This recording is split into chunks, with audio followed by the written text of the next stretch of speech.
This is a report that we wish we did not have to release every year. It highlights the tragic circumstance in which Australians find themselves. Over the last season, we've again had an increase in the number of drownings across Australia.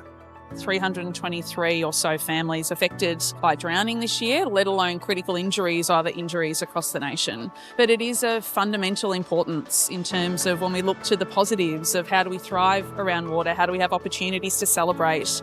But these are the hard facts we need to lean into. We have seen some good news stories, if there is any. Certainly the reduction in children aged 0 to 4 has gone down by 25%. So I think that's something that as a sector we can be really proud in. Surf lifesaving volunteers around the country do an amazing job. On average, we perform 10,000 rescues every year and 1.7 million preventative actions.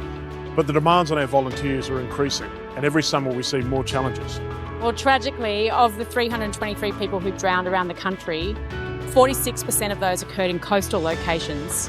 We saw a tragic increase of drowning deaths at beaches, with 1 in 3 beach-related drowning deaths due to rip currents. All of these drowning deaths have occurred away from surf lifesaving services. This year we're seeing larger numbers of adults over the age of 65 drown than in years past. Australia does have an aging population, but we're starting to, see new trends in that area.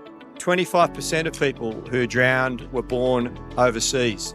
Australia is a nation that's been built on migration, and unfortunately we're seeing an increase in the numbers of people from a migrant background who are drowning on our coastlines and in our rivers and pools and waterways.